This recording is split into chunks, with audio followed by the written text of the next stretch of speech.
একেবারে পুরোপুরি থামেনি, কিন্তু ট্রাম্প নিজেই দুই পক্ষকেই দোষ দিছে যে সিজ ফায়ার ভাঙছে তারা, তাই না?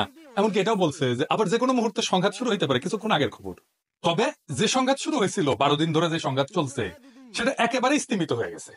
যেহেতু এইখানে কোনো আত্মসমর্পণ ঘটেনি, তাই কে জিতছে আর কে হারছে এটা পরিষ্কার করে বলা মুশকিল। তবে আমাদের আজকে খুঁজে বের করতে হবে আসলে কে জিতেছে বা আসলে কে হারিছে। আসেন আমরা এটা খুঁজে দেখি আজকে। প্রথম কথা হচ্ছে ইসরায়েল একা পারে না ইরানের সাথে লড়তে, তারা জর্ডান সাপোর্ট করছে, সৌদি আরব তার এয়ার স্পেস ব্যবহার করতে দিচ্ছে, মুসলমান দেশ দেখছেন কেমনে পারে। আর পারবি না কেন, হাসিনাও তো মোদিরে মারা দেয়, তাই না?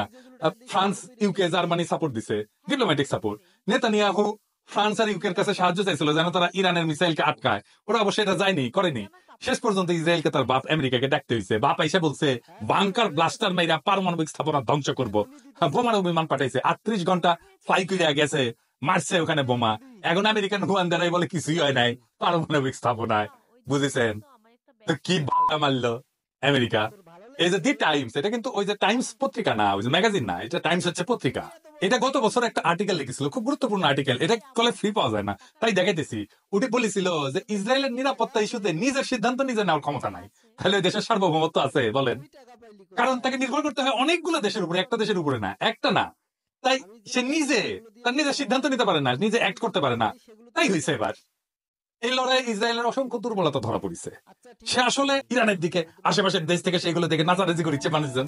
হ্যাঁ, খুব মজা লাগছে বলে, তাই না? আপনাদেরও মজা লাগছে, মানে ইসরায়েল যে মারা খাইতেছে এটা দেখা যায় কত আনন্দের, সেটা আপনারাও জানেন, আমিও আনন্দ পাইছি। এই সোয়ার্মের মূল বৈশিষ্ট্য হচ্ছে সংখ্যায় অনেক, হাজারে হাজারে।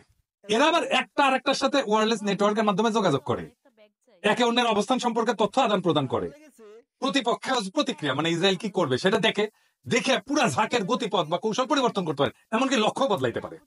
এবং এটার কোনো একক কেন্দ্রীয় নিয়ন্ত্রণ থাকে না, কিন্তু এটা অ্যালগোরিদমের দিয়ে কাজ করে। ফলে কোনো একটা ড্রোন যদি ধ্বংস হয়ে যায় বা কয়েকটা যদি ধ্বংস হয়ে যায়, পুরা সোয়ার্ম এটা অক্ষত থাকে, পুরা ঝাঁক যায় এক জায়গায় আক্রমণ করে। এখন এই ঝাঁকের প্রত্যেকটা আলাদা আলাদা কইরা, ওই যে আয়রন ডোম আছে, আয়রন ডোম বুঝেছেন না, ওই যে ছাদের মতো, মানে ওই ইসরায়েলের দিকে কোনো বোমা বা মিসাইল ছুড়লে ইসরায়েল আর একটা পাল্টা মিসাইল ছুড়ে ওইটারে ফাটায় দেয়, আকাশেই ফাটাই দেয়, ফলে ক্ষতি করতে পারে না। ওইটা কয় আয়রন ডোম, মানে আকাশে একটা লোহার ছাদের মতো করেছে আর কি ভার্চুয়ালি। তো যাই হোক, ওই আয়রন ডোম আর এই হাজার হাজার ঝাঁকে ঝাঁকে গেলে তখন আর বুঝতে পারে না, সবগুলোকে আর ফেলতে পারে না। আর একটা সুবিধা হচ্ছে কি, এই যে সোয়ার্ম, এই সোয়ার্মের এক একটা জিনিসের এক একটা ড্রোনের দাম অনেক কম, সামান্য। কিন্তু ওই ড্রোনটাকে ফেলাইতে হইলে ইসরায়েলকে যে বোমা মারতে হবে সেটার মিলিয়ন মিলিয়ন ডলার দাম। তার মানে কম টাকার ড্রোন ফেলাইতে যায় মিলিয়ন মিলিয়ন ডলার খরচা পানিতে ফেলে দিচ্ছে ইসরায়েল। আবার এই ঝাঁকে ঝাঁকে আক্রমণ করার একটা সুবিধা আছে, সুবিধা হচ্ছে প্রচুর সংখ্যক লক্ষ্যবস্তুকে একসাথে আক্রমণ করলে শত্রু রাডার, এয়ার ডিফেন্স সিস্টেম, যেমন এই যে আয়রন ডোম টোম, এটা আর কাজ করতে পারে না ঠিক মতো। তাই এর ফাঁক দিয়া অনেক মিসাইল যায়া ল্যান্ড করে ইসরায়েলে, তাই হয়েছে, তাই না? আগে কিন্তু আয়রন ডোম ভালোই কাজ করতো, কোনো মিসাইল মাটিতে যায় পড়তো না ওইভাবে, প্রায় 99% ক্ষেত্রে ধ্বংস করে দিতে পারতো আগেই। এর কারণে ইসরায়েলের নাগরিকদের ধারণা ছিল যে আমরা তো সুরক্ষিত, আমাদের কেউ কিছু করতে পারবে না, সামে ছিল আর কি। গাজায় যখন বোমা পড়তো, এই হারামজাদারা বাড়ির বারান্দায় চেয়ার নিয়ে বৈশা মদ খাইতো আর বোমা পড়া দেখতো, কেমন জাউরার জাউরা দেখে, দেখেছেন? এগুলো মানুষ না কুত্তার ছাও। এডিটর সাহেব এগুলো প্রত্যেকটা ছবির উপরে জাউরার জাউরা সিল মেরে দেন, আর একবার মারেন, আর একবার মারেন। এই যে সোয়াম, এটা একই সাথে বিভিন্ন দিক থেকে, বিভিন্ন উচ্চতা থেকে, বিভিন্ন গতিতে আক্রমণ করতে থাকে, প্রতিরক্ষা ব্যবস্থা বিভ্রান্ত করে দেয়।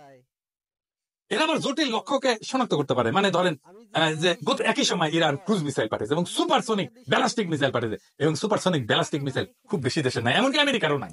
দেখেছেন না, একেবারে বিদ্যুৎ গতিতে যে একেবারে পড়ছে একটা মিসাইল। এই যে সমন্বিত হামলা, এটা মোকাবেলা করা ইসরায়েলের প্রতিরক্ষা ব্যবস্থার জন্য খুবই একটা জটিল সমস্যা ছিল, পারেওনি তারা। এবং বিষয়টা হচ্ছে এই পুরা টেকনোলজি এটা ইরান নিজে তৈরি করছে, কারো সাহায্য নেয়নি। এই টেকনোলজি ইরানের একান্তই নিজস্ব।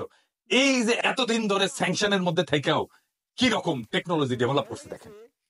ইসরায়েল প্রথম সপ্তাহে $5 বিলিয়ন খরচা করে ফেলছে এই যুদ্ধের পিছনে। প্রথম সপ্তাহে 12 দিন যুদ্ধ চলছে, এক এক দিনে $1 বিলিয়ন খরচা হয়েছে।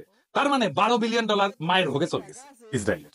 তো এই $12 বিলিয়ন কত, আমাদের দেশে পুরা বছরের খরচা হচ্ছে $70 বিলিয়ন মতো। তাহলে বুঝেন $12 বিলিয়ন একটা বিশাল অঙ্কের টাকা। বাড়ি ঘর যা ভাঙছে তা প্রায় $1.5 বিলিয়ন এর উপরে। মানে এই $12 বিলিয়ন হচ্ছে তার যুদ্ধাস্ত্রের খরচ, তার সেনাবাহিনীর খরচ। এই যে একটার পর একটা যুদ্ধ করতেছে ইসরায়েল, এর ফলে ওর অর্থনীতি টিকে থাকবে কিনা এটা নিয়ে প্রশ্ন উঠেছে।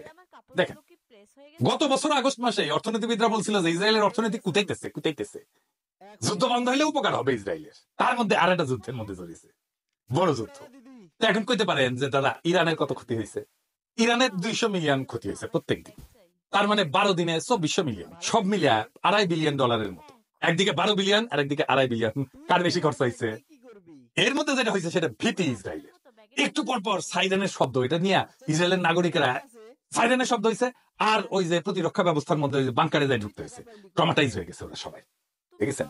তারপর পলাইছে সবাই দেশ থেকে।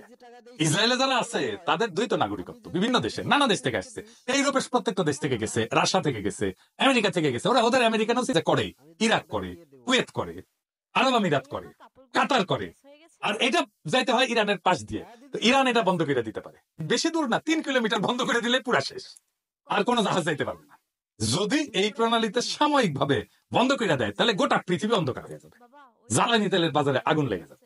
এই ভয়ে ট্রাম্প এনে ধরে ওরে ধরে, এবং এই হরমুজ প্রণালী আগেও বন্ধ করেছিল ইরান, আবার বন্ধ করে নিতে পারে। ইরানের হাতে অস্ত্র বেশি, ইরানের সাহস বেশি, ইরান এইভাবে হরমুজ প্রণালী অবরোধ করতে পারে, এবং এর মধ্যে দিয়া ইরানের শক্তি বুঝে গেল পুরা দেশ। আর ইসরায়েলের কোথায় কোথায় দুর্বলতা সেটাও বুঝে গেল, এবং এখন আমরা জানি ওর কোন কোন জায়গায় ব্যথা। এডিটর সাহেব ওই গানটা এখন হবে। ইরান আর কি করছে? ইরান জাতিসংঘের পারমাণবিক কর্মসূচি, যেটা আন্তর্জাতিক পারমাণবিক শক্তি সংস্থা IAEA, international atomic energy agency, যেটা সমস্ত পারমাণবিক কর্মসূচির দেখভাল করে, তার সাথে সমস্ত সম্পর্ক ছিন্ন করছে। তার মানে সে বিনা বাধায় তার পারমাণবিক কর্মসূচি চালায় যাবে, পারমাণবিক বোমা বানায় ফেলবে। ইসরায়েল চাইছিল তার পারমাণবিক কর্মসূচি বন্ধ করতে, উল্টা ইরান পারমাণবিক বোমা বানায় ফেলতেছে। বীরের মতো মাথা উঁচু করে লড়াই করছে ইরান, দুনিয়ার সব হিসাব নিকাশ পাল্টে দিছে ইরান। ইরানের হাতে পারমাণবিক বোমা আসা মানে মধ্যপ্রাচ্যের শক্তির ভারসাম্য বদলায় যাওয়া। আর এই যুদ্ধে ইসরায়েলের পতনের শুরু। ইসরায়েল আর থাকবে না। কার বাপের ধন সাপে খাইছে যে বোমা পড়বে আর সেখানে থাকতে আসবে? এগুলো ভীত তো। যারা ভাগছে ইসরায়েল থেকে, ইসরায়েলের নাগরিক, তারা জিন্দেগিতে আর ইসরায়েলিতে ফিরে আসবে না। সো জো ভাগা ওই সিকান্দা। আর এখন থেকে নেতানিয়াহুর ব্লাস্টার মারবে আশেপাশে সবাই, কারণ ইসরায়েলের দৌড় কত দূর সেটা বুঝে গেছে সবাই। মারা দুইজনই খাইছে, হারিছে দুইজন, ইসরায়েল হারিছে, আমেরিকাও হারিছে। এখন এই দুইজন করিচ্ছে কি, গলা জড়াজড়ি করে গান গাইছে। কি গান? হেমন্ত সঙ্গীত গাইছে। হাঙ্গারে সেকুলার মুক্ত মনা প্রগতিশীলরা, হিন্দুত্ববাদীরা সাপোর্ট করেছিল, ওরা সায়নাট নিয়ে যায় দুজনে গান শিখে দিল নি, ভালো হইলেনি। কি গান গাইছে? দুইজন মিলে গলা জড়াজড়ি করিয়া এই নেতানিয়াহু আর ট্রাম্প শোনানো লাগবে। আচ্ছা শুনে গলা পরিষ্কার করে নি। হ্যাঁ, ওই গাচ্ছে, আমায় প্রশ্ন করে নীল ধ্রুব তারা, আর কত কাল মোরা খাবো